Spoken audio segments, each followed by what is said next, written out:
Hello साथीहरू, आज चाहिँ म मोरङदेखि काठमाडौँ जाँदैछु। अब हामीहरू सबैजना भेला पनि भयो। अब जान लागेको काठमाडौँ। अब सुरुवात भयो हाम्रो यात्रा। अब हामी जान लाग्यौँ। अब त्यहाँबाट चाहिँ हामी हिँड्यौँ। बिहान चाहिँ अब उठेर बिहान हतार हतार भएर भिडियो बनाउनु पाइनँ। अनि त्यही भएर अब बाटोको चाहिँ भिडियो बनाएको। हामीहरू त्यहाँबाट गएर कोशी पुगिसक्यौँ है। अहिले चाहिँ हामी कोशी पुगेर हामी चाहिँ अब यता हेटौँडाको बाटो जाने भनेर भनिराखेको छौँ। सबै बाटो बिग्रिया भएर धेरै टाइम लाग्छ आज हामी जानलाई। अनि अब हेटौँडाको बाटो जाँदैछौँ हामी चाहिँ। त्यही भएर अहिले चाहिँ हामी पुग्यौँ यता सायद कतातिर पुग्यौँ हौ, ठाउँको नाम पनि थाहा छैन फेरि हो। त्यही हो, बिचमा जङ्गलको बाटो, गाउँको बाटो हुँदै जाँदैछौँ। अनि हामी यहाँ जङ्गलको बाटोमा आइपुग्यौँ अहिले चाहिँ होइन। त्यो माइक्रोहरू चाहिँ माइक्रो अरे फेरि सुमोहरू चाहिँ यसरी चलिरहेको छ है। हिजो अस्ति बन्द भएको भएर चाहिँ हिँड्न पाएको थिएन। अनि त्यहाँ मुङ्लिनको बाटो पनि बिग्रिएको छ, सिन्धुलीको बाटो पनि। त्यही भएर हामी यताबाट लाग्यौँ। अनि हामी अब खाजा खाने ठाउँमा पुग्यौँ। अब खाजा खानुलाई यसो हेरेको होइन, मलाई चाहिँ गाडीमा हिँडेपछि चाहिँ अब खान मन लाग्दैन नि त। अनि यसो त्यो तरकारीको झोल मात्रै खान्छु भनेर खान लागेँ। भाइ र मसँगै छौँ, त्यही भएर भाइले चाहिँ चाउमिन खाने भन्यो, मैले चाहिँ त्यो तरकारीको झोल खाएँ। त्यो खायोरी फेरि हामी लाग्यौँ।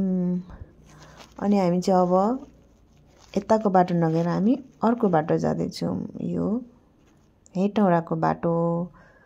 अब हामी हेटौँडाबाट जाँदै हामीहरू चाहिँ अब हेटौँडा बजार पनि पुग्यौँ। हेटौँडाको बजार पुग्यो होइन।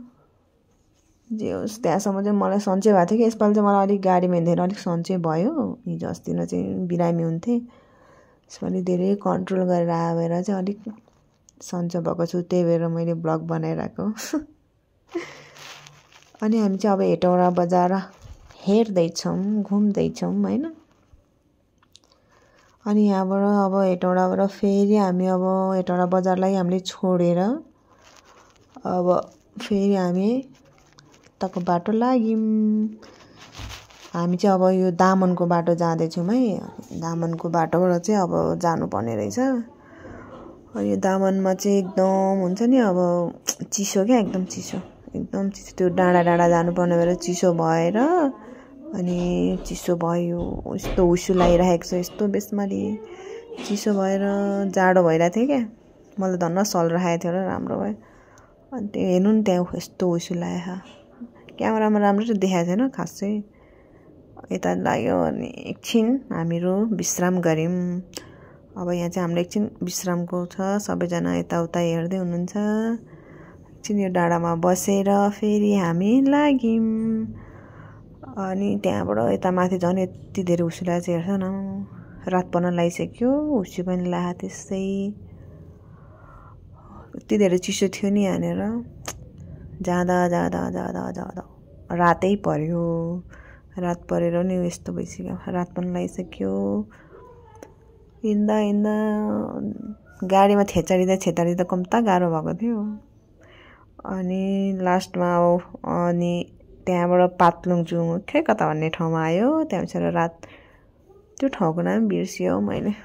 त्यहाँबाट यस्तरी रात परेर हामीहरू तल उसमा त्यहाँपछिबाट काठमाडौँमा आइपुग्यो। अनि अन्धकार भइरहेको छ। अनि हामी रुम आइपुग्यौँ। वहाँको हामीहरू 4 बजे हिँडेको बिहान, यहाँ राति हामी 10:30 बजे आइपुग्यौँ। ओके, अब हामी आराम गर्छौँ है त। Good night, I love you.